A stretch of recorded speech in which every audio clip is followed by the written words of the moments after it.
The Lord be with you. And with your spirit. A reading from the Holy Gospel according to Luke. Glory to you, Lord. Jesus said to his disciples, "To you who hear, I say, love your enemies, do good to those who hate you, bless those who curse you, pray for those who mistreat you. To the person who strikes you on one cheek, offer the other one as well. And from the person who takes your cloak, do not withhold even your tunic. Give to everyone who asks of you, and from the one who takes what is yours, do not demand it back. Do to others as you would have them do to you. For if you love those who love you, what credit is that to you? Even sinners love those who love them. And if you do good to those who do good to you, what credit is that to you? Even sinners do the same. If you lend money to those from whom you expect repayment, what credit is that to you? Even sinners lend to sinners and get back the same amount. But rather, love your enemies and do good to them, and lend expecting nothing back. Then your reward will be great, and you will be children of the Most High.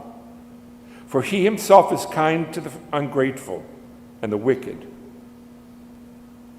Be merciful, just as your Father is merciful. Stop judging, and you will not be judged. Stop condemning, and you will not be condemned. Forgive, and you will be forgiven. Give, and gifts will be given to you. A good measure, packed together, shaken down and overflowing, will be poured into your lap.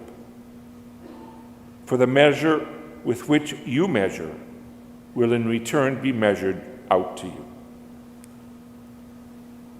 The Gospel of the Lord. Praise to you, Lord Jesus Christ. On one of the expressways in Southern California, and as you probably know if you've never experienced, the traffic in Southern California is always bad, not just during rush hour. There are just lots and lots of cars. And there's a big board that says, "You're not stuck in traffic. You are traffic." You're not stuck in traffic. You are traffic. And I don't know if you've ever caught yourself in the past when you're stuck in traffic and you're going, "Why are you all on the road at the same time I am?" Or if you're hurrying because you're late, it's not your fault that you're late. It's their fault that they're in your way, right? Right. How often we don't take responsibility for ourselves, but we put the blame on somebody else.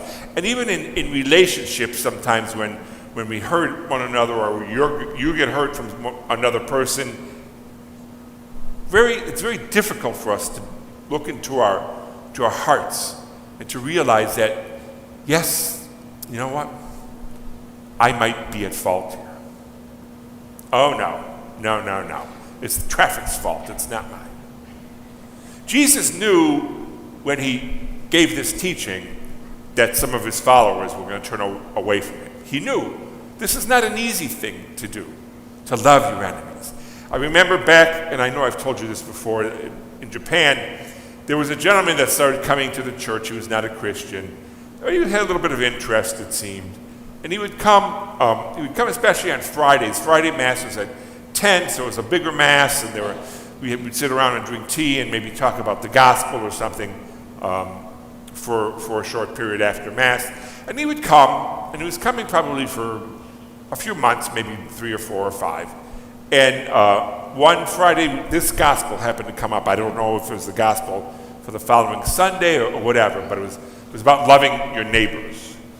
And he said, "Do we have to do that?" And I said, "Well, none of us are experts at it, but we need to try." Got up, walked out, and I never saw him again.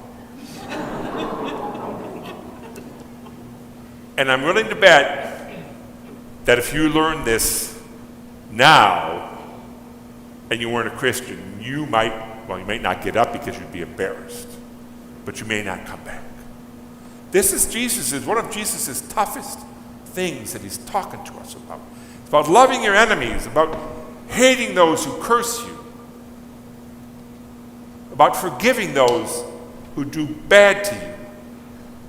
And at the beginning of Mass, as I was sitting there during the responsorial psalm, actually, and I was just thinking about the relationships in my life in the past where we didn't get along, and we don't talk anymore. I haven't seen this person for many reasons in a number of years, and I thought, you know what? I might just be a little bit guilty there. We need to be retrospective about those things and look at the relationships, maybe not even from the far distant past, but from recent past. Maybe I might just be a little bit guilty there.